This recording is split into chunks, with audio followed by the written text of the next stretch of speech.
All right, I will say good morning. Good morning. Let us begin by thanking all of our sponsors for this morning's shir. To thank our Talmud Torah sponsors who sponsor all the shir and drashos for the month of Adar Aleph, Mrs. Selma Woolf, with immense gratitude for the refuos from Hashem and the merit of a refuah for all of those in need, and the zchus of our brave soldiers and the return of our hostages. The Schwarzbaum family in memory of Rabbi Aaron Schwarzbaum, Aharon Yosef ben Meir, zechus. The Lavine and Behrman families in memory of William Zev Shmuel ben Yosef zechus. Our week of learning sponsors: Paul and Kathy Pollack in the zchus of refuah for Mr. Levey, Yaakov ben Etta Leah, who is undergoing surgery this week in Eretz Yisroel, and our Daf Yomi sponsor, Kahn, Zager, in memory of her father, Sam Kahn, Reb Shlomo ben Dovid HaCohen on his yahrzeit, and Sara Yoel Kelman in the zchus. It's beautiful in the zchus of Eretz Hashem, a smooth induction and delivery of their child on March 6th. Just today. Beautiful. I don't think we've ever had a Daf Yomi sponsorship in the zchus of a smooth induction in Eretz Hashem. Oh, beautiful. All should just go b'sha'a tova u'mitzlachos. Incredible. All of the neshama shav and aliyah, all of those who need a refuah shav and with kol chali yisrael and Levey. Klal Yisrael should be zocher to welcome the arrival of many new babies in the days and the months and the years ahead in Eretz Hashem. Well, so with that, let us begin. So today's daf is daf Zayin 7, and we are picking up in Eretz Hashem on Bava Mabez. So now I left you a little bit like in that cliffhanger over there, Hadra Amra Bayis, which is two, it's 2, 4, 6, 7 lines up from the bottom. I didn't take my Gemara with me, so I Xerox sheets. I put my notes on here. Yeah, perfect. So, Hadram Abai. So, remember again, so the Gemara was trying to figure out this interesting discussion over here when it comes to Kiddushas Bechar. So, Abaye advanced his interpretation of the case. And then the Gemara says over here, Hadram Abaye. So, again, remember, Abaye had said that maybe the case was that the person only had a flock of 9, and ultimately, again, this particular Suffolk animal was the 10th animal. Hadar Amra Abaye then subsequently said, Lav Milsihi. Forget about what I just said. I will say, here's what's incredible, by the way, about a Gemara like this, which is, the Gemara could have totally bypassed this entire thing. Right? Totally bypassed this entire thing and totally just given us, leave out Abaye's first answer, especially given the fact, remember, let's say the codifiers of the Gemara know what's coming, so it's not like the pshat that this unfolded in real time over here. So they could have easily eliminated the first answer of Abaye and just give us the final answer. I will say that sometimes the Gemara teaches us incredible lessons, not just from the final conclusion, but in the process as well. The ability to espouse an opinion and then to say, I was wrong, is as great as advancing a halachically sound and correct opinion as well. I would say, we know this from our own lives. How many times does it happen that I say something, I have an opinion, I have a sheet, I have this, and then I find out I'm wrong. I would say, it is so much easier to spend a lifetime entrenched in a wrong opinion than it is to go ahead and find the courage to say, I was wrong, and walk it back. We've quoted many times in the Gemara Masechah Shabbos, Lamad Lashon Chalomar Eini Yodea. You have to teach your tongue to say I don't know, meaning it's unnatural for a person to say I don't know. There's even something more unnatural than saying I don't know, and that's saying I was wrong. I would say such an incredible Musar Haskell. But think about this for just a moment. How much happier would we be in life if we learned to say I was wrong? Let's say we spend so much time and so much effort, rallying behind and trying to go ahead and solidify positions in life that we know are incorrect. Just because I don't want to be wrong. There's a beautiful Sfas Emes. I said this before that we have to go on. This Sfas Emes says, that, I think I mentioned this actually not so long ago, that what's the fundamental difference between adults and children? The Sfas Emes says that children value being happy over being right, and adults value being right over being happy. It's such a tremendous yisod. And that's why kids, right? Children get into a fight with each other. What happens? 2 seconds later, everybody's best friends, right? Why? Because again, in a child's simplistic mind, just being happy is the most important thing. Who cares about being right?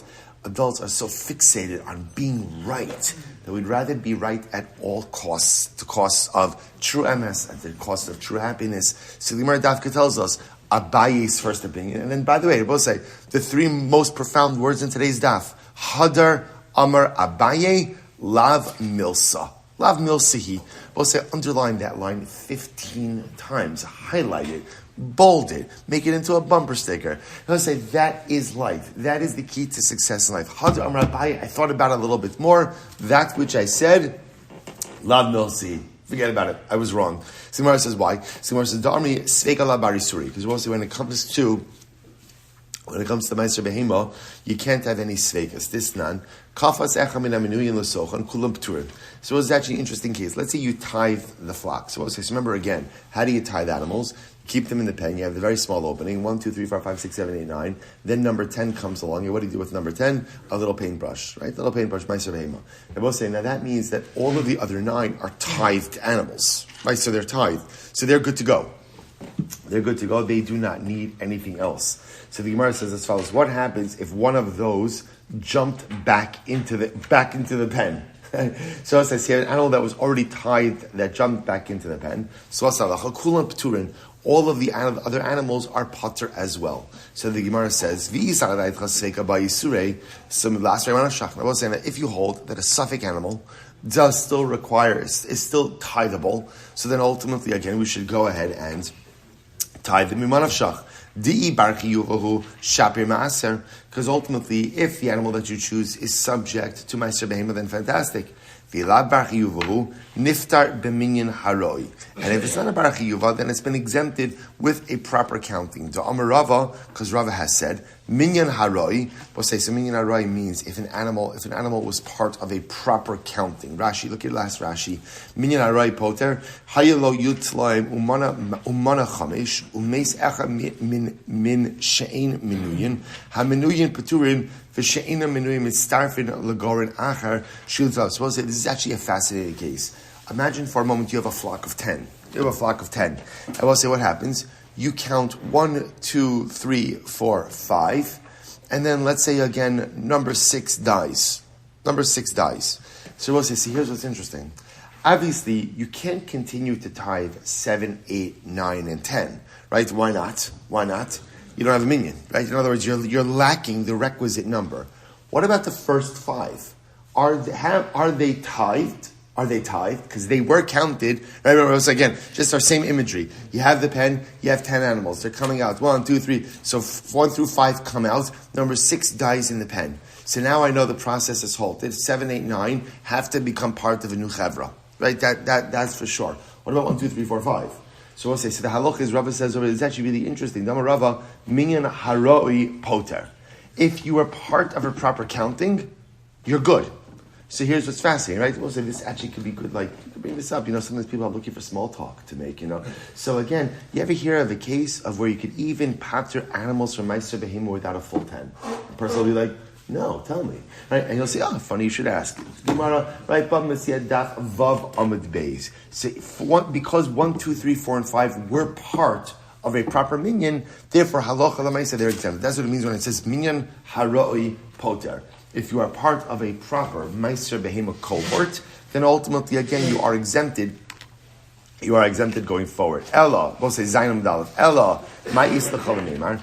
So we'll say, so what is it you could say in this case? So asiri vada amrachmana v'lo asiri safei. So we'll say it must be again in this case of where an animal that was already part of a tithed group jumped back into another chevra. The reason why ultimately again it's going to pater everything is because the Torah Nisisa Meiser Behema only says you have to tithe asiri vadai, a definitive 10th animal. However, the Gemara says v'lo asiri safek, but not a potential asiri. Look at Rashi, asiri vadai. Hitzrich hakasav la'aser, v'lo hitzrich la'aser es ha'safek. V'chol asiri shebekan safekin, shafilu yatsa apat b'chemish. Fine. So the idea over here is the obligation of Meiser Behema only applies when you have a definitive group that is subject to tithing. But if there is a safek, then ultimately again there is no obligation.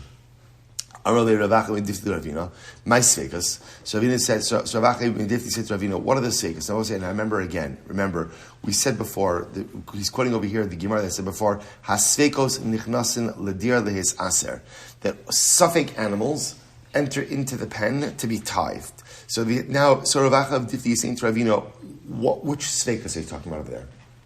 What zchus? Ilim is Safik Bechoros. If you tell me he's talking about Safik Bechar animals, like I will say, that's how he started this whole sugya. If it's not Safik Bechar animals, Yihiyah Kodesh Amrachmana Velo Shekvar Kadosh.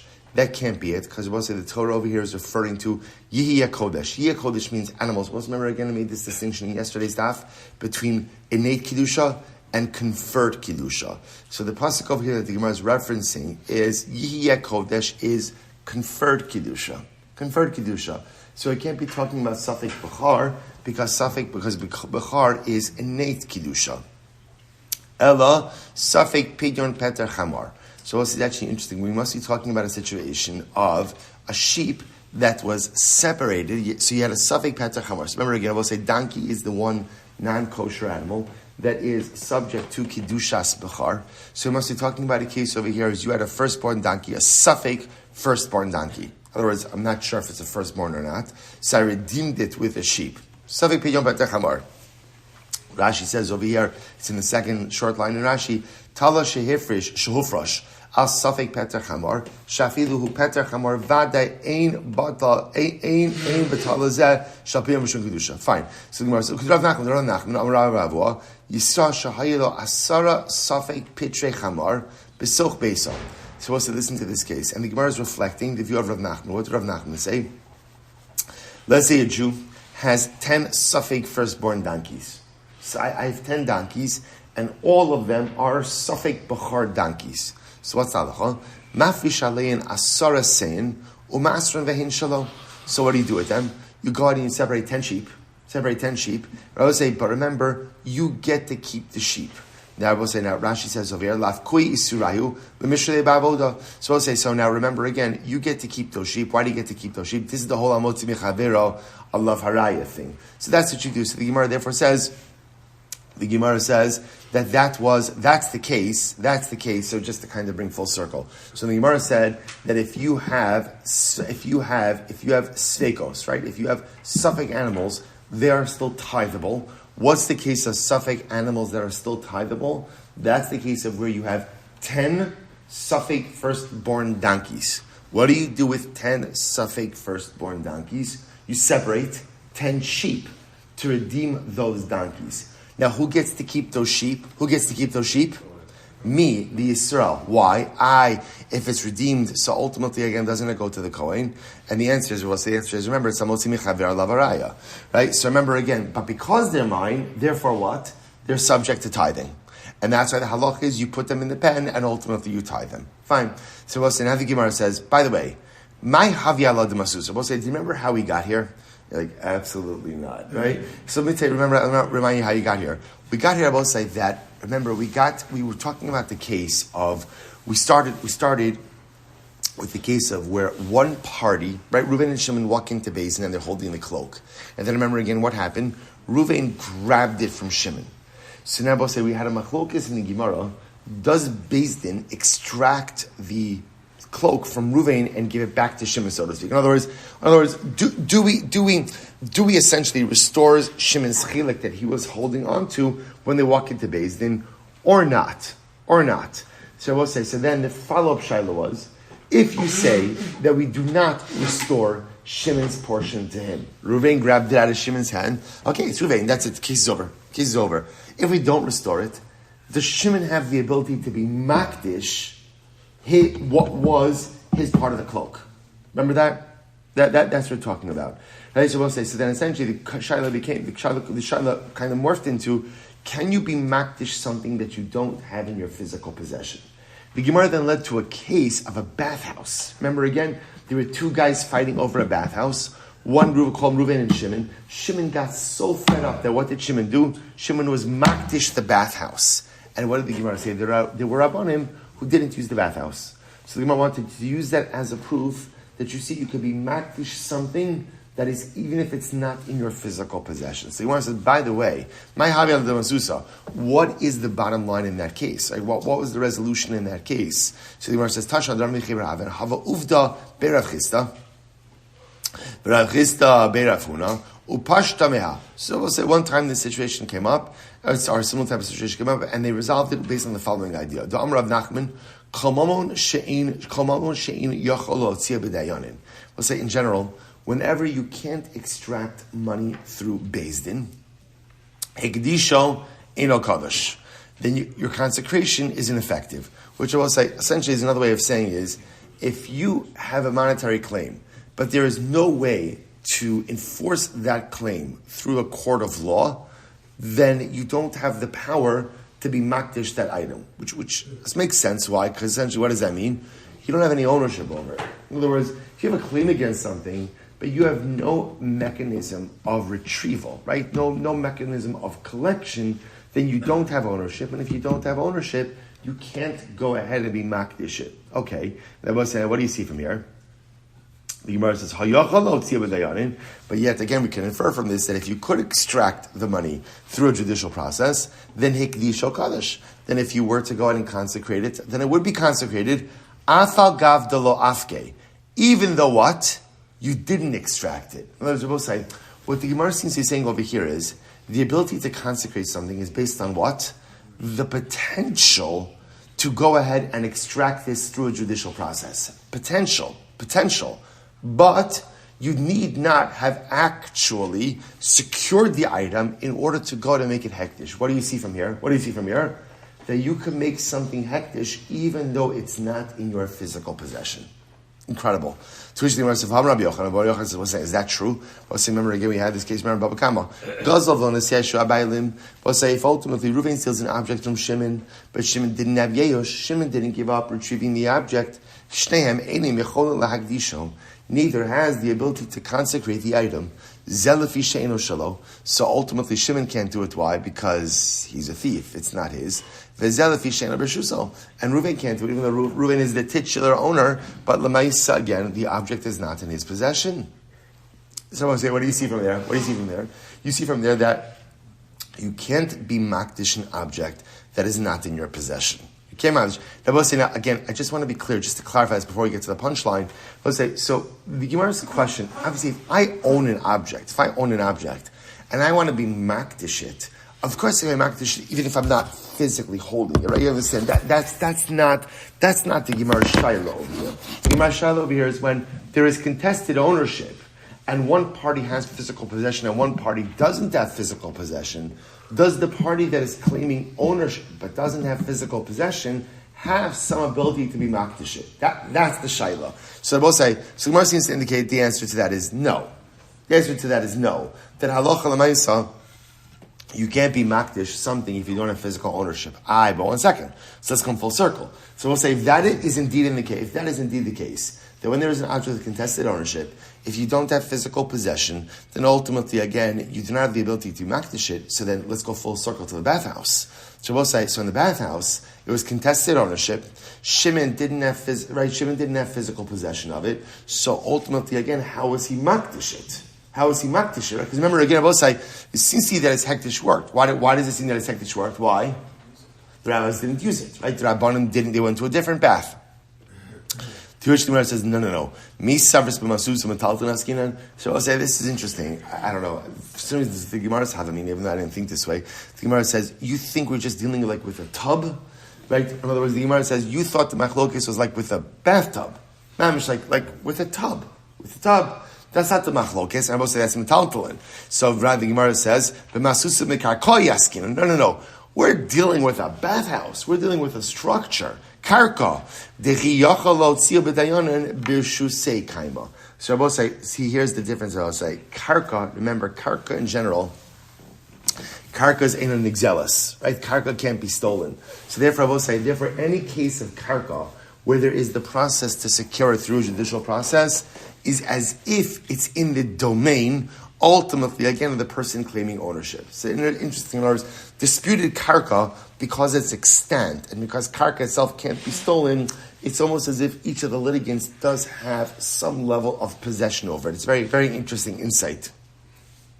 Very interesting insight. And therefore, again, I will say, because it's in their rishos, therefore, halacha l'maisa, one party could be makdish it. So I will say, so it's interesting. So it sounds like over here, what the Gemara is saying is that in this case of karka, that Shimon, who is claiming ownership over it, ultimately has the ability to somehow confer some level of kedusha. And I will say now whether or not this is actual kedusha or whether or not the rabbanim we're just being machmir. Again, we'll have to see. I will say obviously we have a lot of halacha l'maaseh to catch up on all of these cases. But what the Gemara is suggesting is that disputed karka is considered to be in the reshus of both of the litigants, and therefore halacha l'maaseh, technically speaking, either party can make it hektish. Okay, fascinating. So the Gemara goes weiter. We'll say back to our Mishnah. Some really interesting cases over here. This is great.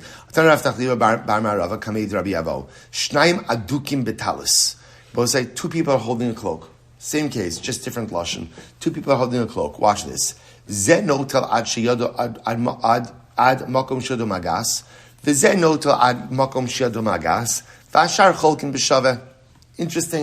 Sheva say this price has a little bit of a different twist.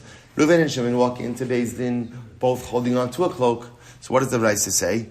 Reuven gets up to the part of the cloak that he's holding on to. Shimon gets the part of the cloak that he's holding on to. And the rest of the cloak is divided evenly. So Rabbi say, right, this is different than so we're going to say this is different than our Mishnah in two ways, right? Just off the bat, number one I will say is, you can have a case where Reuven and Shimon walk in both holding the same cloak, but they're not holding the same amount, right? Reuven could be holding, 1/3, Shimon could be holding, 2/3, and according to this brisa, you divide it up based on how they're holding it, and if there are any parts that are not, quote unquote, being held, those are the parts you divide up equally. So the Gemara says, Machli Rabbi Yavo. Rabbi Yavo motioned, and he said, 1 second, ubishvua. Now 1 second, don't get excited over here. You don't just split it, but rather again, you require a shvua. Obviously, both parties are going to have to swear, like we have in our Mishnah. So the Gemara says, "Ela masnisin diktani depalgi bahadadi velo katani zenoto ad makom shodo magas heichim mishkachas." So we'll say, someone wants to suggest, obviously, this case must be different than our Mishnah. Right? Because we'll say, our Mishnah didn't mention anything about you get to the point where your hand is holding. See, I will say, the way the Bryce's case really seems to be a case where mamish, they're really holding on to it. So the Bryce says, Reuven walks in holding 2/3, Shimon walks in holding 1/3, Reuven gets 2/3, Shimon gets 1/3. Okay, they both have to swear, but Lamaisa, whatever unheld parts, those are the parts that are divided equally. But our Mishnah therefore must be talking about a different case. So what's the case of our Mishnah? To which the Gemara says, Amra Papa, Titafisi Bikarkashta. So also Rashi says, Bikarkashta, Bigradin, Shevishne Rashin, Shikar. So say essentially, our Mishnah must be talking about a case, Reuven and Shimon, which I think it will say is the way that at least the way I envision this case, they're holding the edges. They're both holding the edges. They literally walk into Beis Din with a tug of war on the edges of the talis. Okay, so in that case, that's where the Mishnah says, neither is really holding on to more than the other. Reuven's holding on to one side of the talis, Shimon's holding on to one side of the talis. So what's the halacha? Yachloku. We split it, obviously, with the shavua. Okay. Amar Misharshia. So Misharshia says, you see from here a very important halacha. So we'll say, but this Bryce is introducing to us a new case over here. Over here, Reuven and Shimon holding on to some much more significant part of the cloak, and whatever you're able to grab, that's yours. That's yours. Amrav Misharshia. So Shemamina, what do you learn from this? Hai Sudra Kevan de Tafis Be Shalosh Al Shalosh Karina and Be Venasan Rehu Tikiman de Pasek Tami Vekani. Misharshia is something interesting. Misharshia is talking over here about a Kenyan Sudr. So remember again, a Kenyan Sudr, that's where you use, let's say, again, it could be it's a kli. You use an object to go ahead and transfer ownership over something. Now, there's a machlokus exactly how Kenyan Sudr works over here. Rashi understands the way it works is like this. Imagine for a second, Reuven wants to go ahead and sell a sheep to Shimon. So what happens? So ultimately, again, Shimon is going to go ahead and give Reuven an object.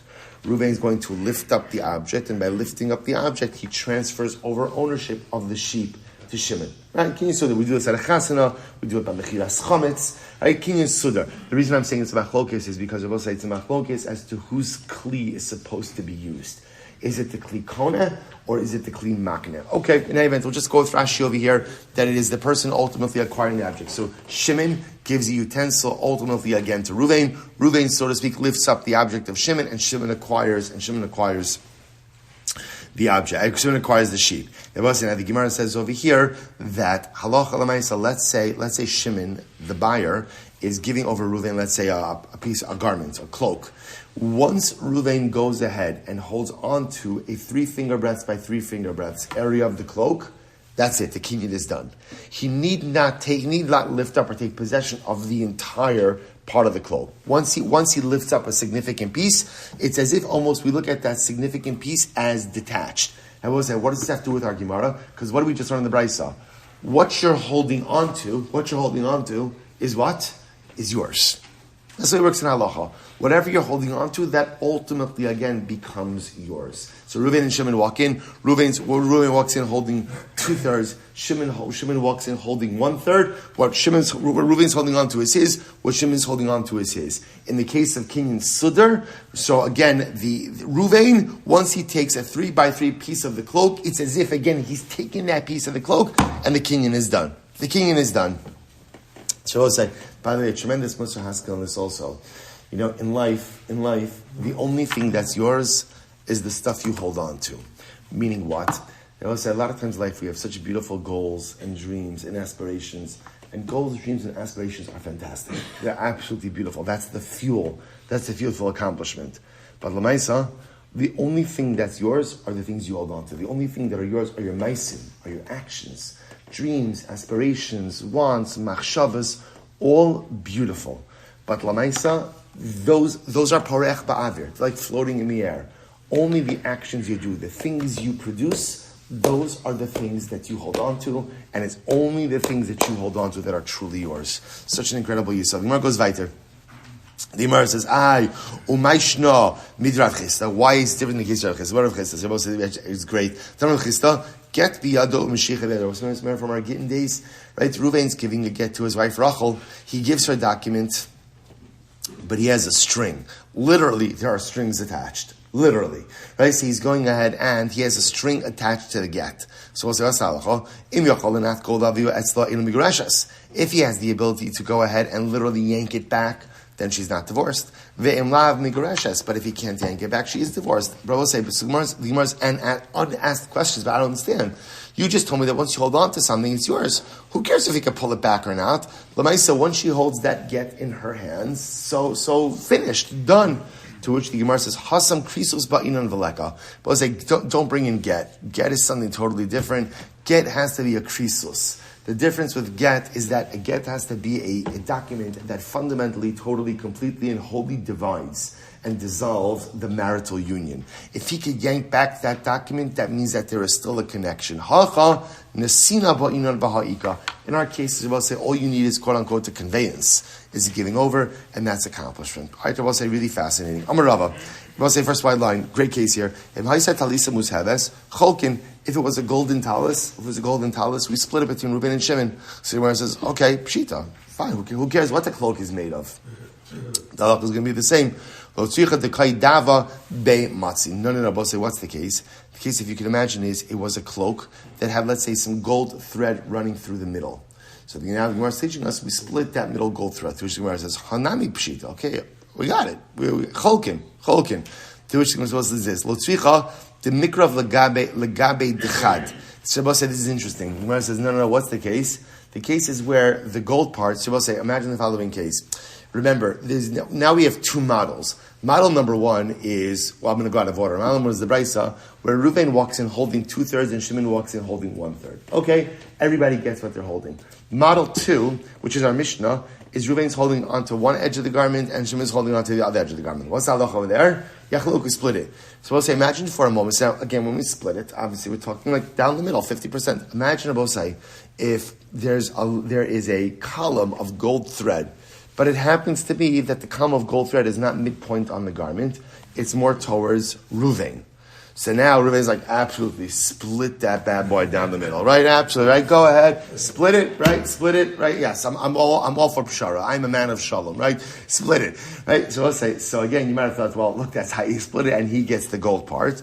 To which the Gemara says, "Ma'odatema, damarle plog hachi, kamash malam damarle, my chazis the palgasachi, plug hachi." So this is a very important halacha that when we split the cloak 50-50, essentially, if there is a more valuable part of that cloak, we divide the entirety of the cloak 50-50. So even though technically speaking, the gold column, maybe in we'll call it the 50% of Reuven, Nevertheless, that is not how we split the cloak. It's not how we split the cloak. All right, it's an interesting halacha. So let's go like to Shnaim adukin b'shtar malva. So let's listen to this. Great case over here.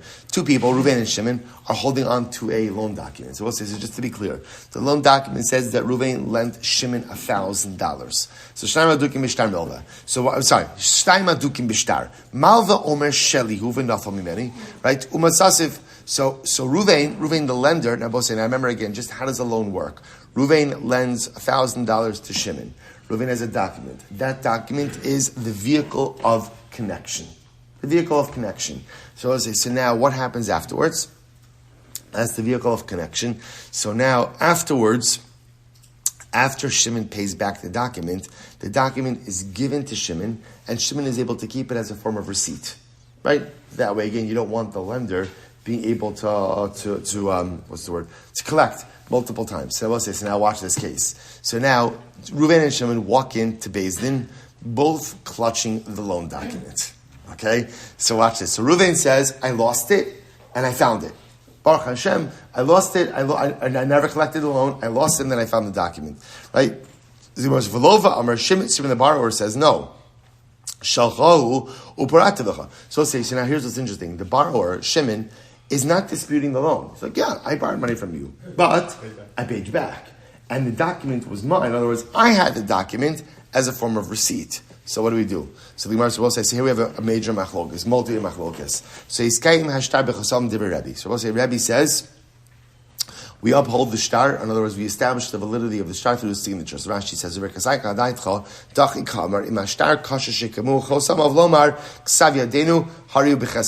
say, it sounds like what Rebbe is saying is, look, you know what? As long as we know that it is a valid shtar, then it sounds like what Rebbe is saying is, we let the lender collect with it. Okay? Reb Shmuel says, split it. Now we'll say, of course, what split it means in this case is that what? Creditor is going to have to forgive part of the debt, and borrower is going to have to pay back 50%. Nafal yadayim. What happens if I will say, what happened? Now it sounds like over here again, we're going to explore each of these opinions. What happens if it was a judge who found the document, not one of the parties? Then what's the halacha? Lo yotziu olamis. He shouldn't give it back to either of the parties. Okay? Rabbi Yossi says, Harehu b'chezkaso. Rabbi Yossi says the document retains its initial chazaka. All right, we'll have to see exactly what all of these mean. So we'll say, remember again, Rebbe said that we should go ahead and validate the shtar with its signatures. The gavile malve kule. So is that saying that halacha l'maisa? We validate the shtar, and now again we give it back to the lender, and the lender could go in and collect everything? What about Leslie Masnis and Shnaim Ochzin? I don't understand. You both say isn't this a case of Shnaim Ochzin? Right? Reuven and Shimon, lender and borrower walk into Beis Din, both clutching the loan document.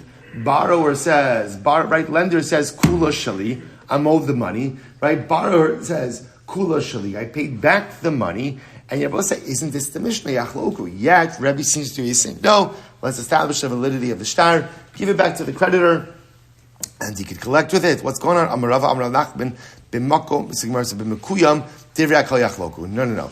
We'll say, ultimately, again, when the shtar has been certified, and Rashi says, or we'll say, if you look at Rashi, b'mekuyam, shekazabo henpik, she'etzek var bebezin, ve'idu edim al chasimos yadan, ve'kotzana degan bo shtara dinan, nafik kadmana v'asidu ploni uploni. So we'll say, when the document has been certified, remember, we had this before, certification of documents, we saw some, I believe in Ksuvas, certification of documents.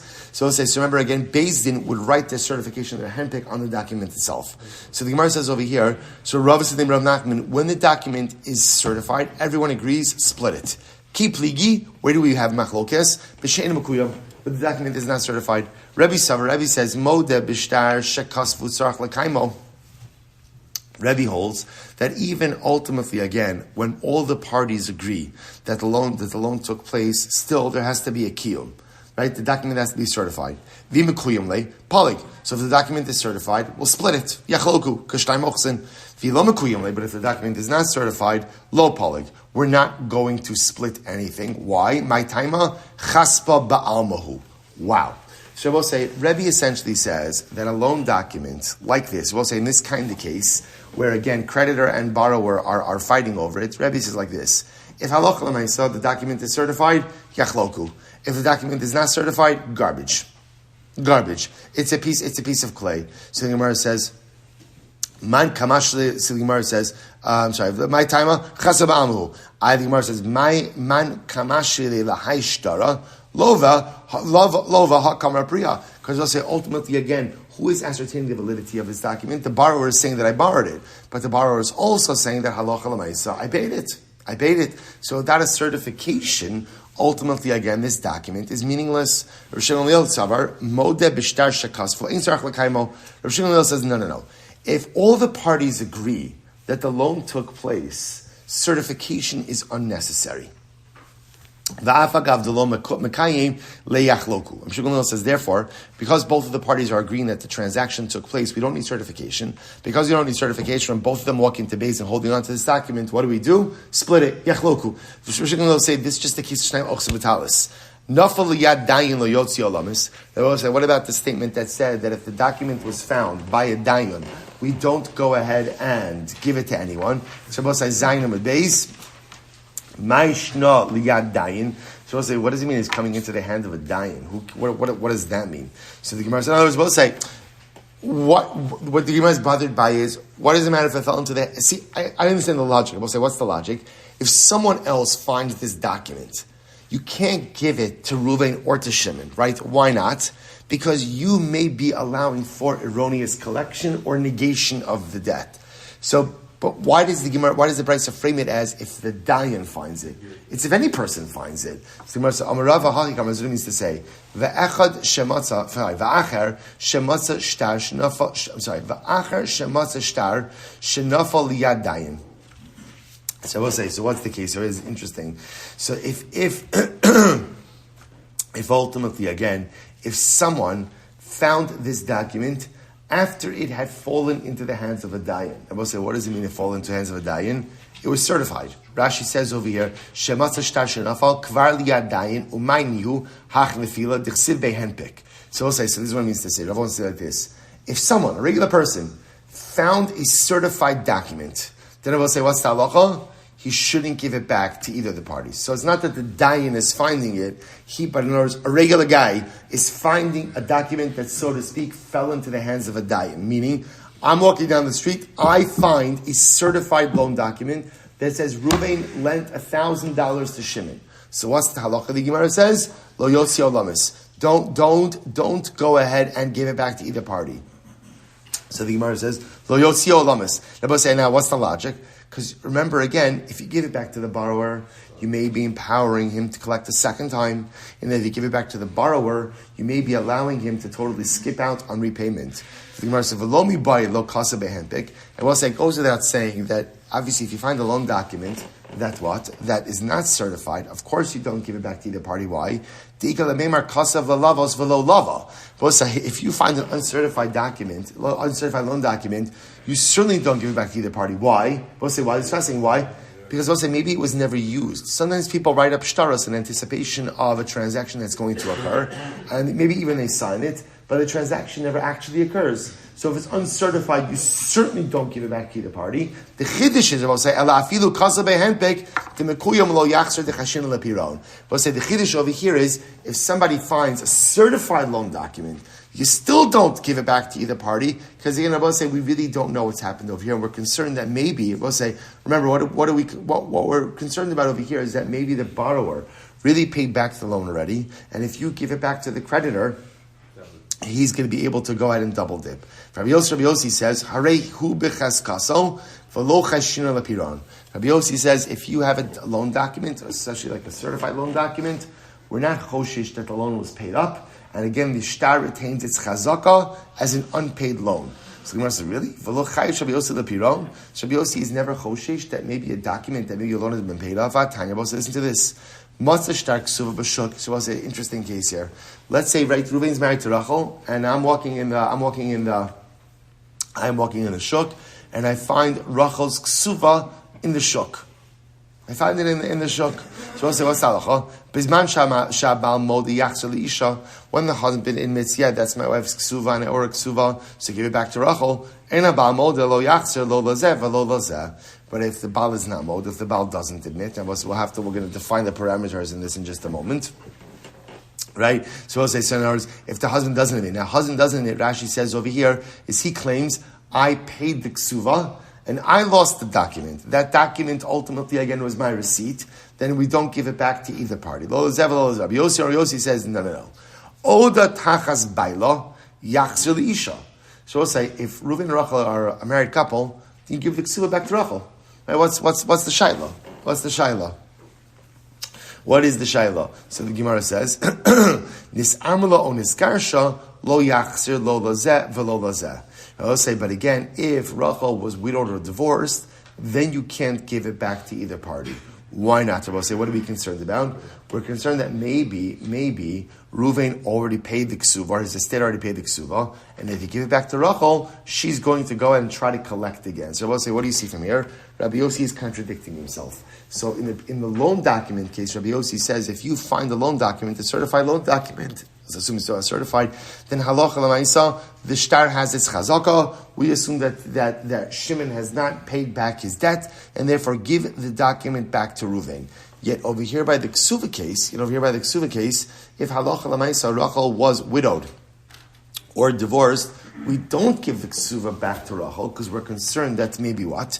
Maybe halacha l'maisa she was already paid and she's going to use this ksuva to get a second payment. So you see from here that he is choshesh that people pay their debts. So what's going on? Eipoch. So we'll say, the Gemara says, you're right. Switch around the positions. Nafal liyad dayin lo yotzi olamis divrei Rabbi Yossi. Okay, so we'll say, so switch the shitas. Rabbi Yossi is choshesh for Piron. He is choshesh to maybe the document, that maybe the debt was paid, and therefore Rabbi Yossi is the one who said that if the document fell into the hands of a third party, because remember again, we said, nafal liyad dayin doesn't really mean liyad dayin. Nafal liyad dayin means it falls into the hands of another party after it's been certified by a dayin, we don't extract it. Don't give it to either party. That's Rabbi Yossi. The Chum say, harehu b'chazkaso. And the Chum are the ones who are saying that halacha l'maisa, no, we look at this loan document as a regular loan document, the bona fide loan document, therefore give it back to the creditor. So we switch the positions, and therefore again, now Rabbi Yossi of the loan document is aligned with Rabbi Yossi of the ksuva. Where it says, that's great. In solving one problem, you created another. Ihachi, kashe d'Rabbanan d'Rabbanan. So we'll say now the positions of the Rabbanan contradict each other. To which the Gemara says, no. Right? Let's stop. Shtar ksuva, kul Rabbi Yossi. The truth is, this brisa by the ksuva, all of it reflects the view of Rabbi Yossi. And we'll say there's a little piece missing, and here's how you have to read it. Ein habal moda. So we'll say, here we go, right? I'm walking in the shuk. What do I find? I find Rachel's ksuva. Rachel's married to Reuven. I find her ksuva. So now what's my shayla? What do I do with this document? Se'ein habal moda. If the husband isn't moda, right? If he's not, in other words, both say eina moda means he says, I paid the ksuva already. So lo yachzer lo lazeh lo lazeh. Then ultimately, again, you don't give it back to either party.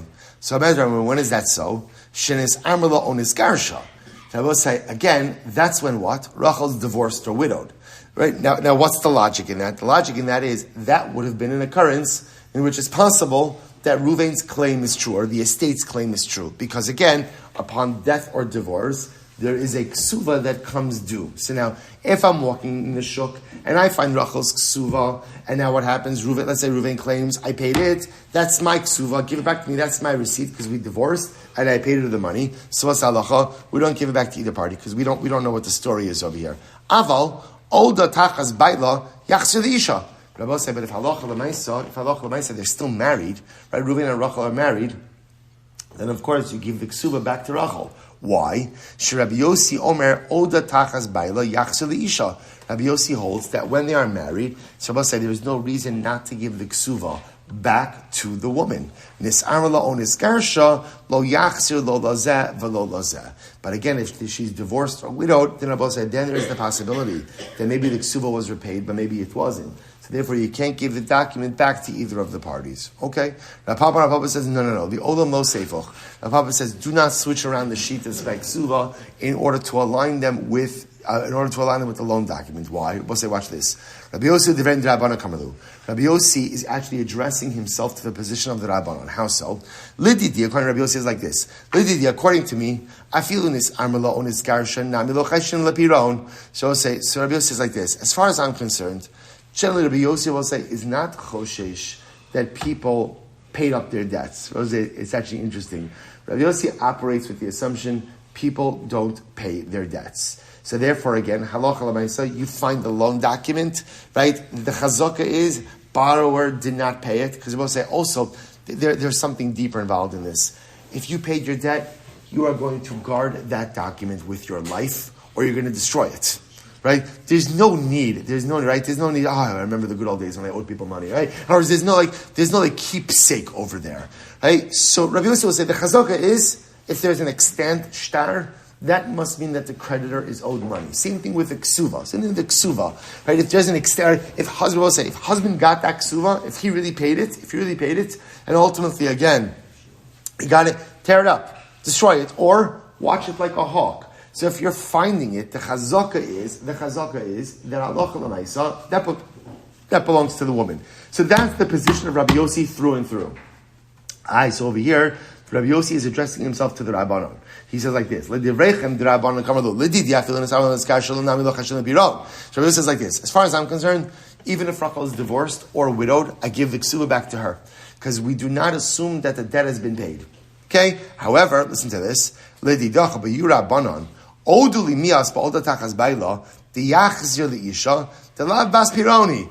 says, Rabbanon, at least agree with me in the case where Ruvain and Rachel are still married, and you find Rachel's ksuva, at least agree with me in that case that you're going to give the ksuva back to Rachel. From the Rabbanan say, absolutely not. The Rabbanan say, Eimer Tzuri Atbasa. The Rabbanan say, no, even in a case where they're still married, we're not going to give her back the ksuva. Why? Because it's possible Rabbo say that he paid her. Now, how did he pay her?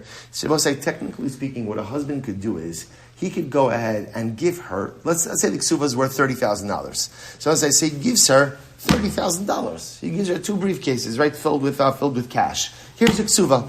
You could do that.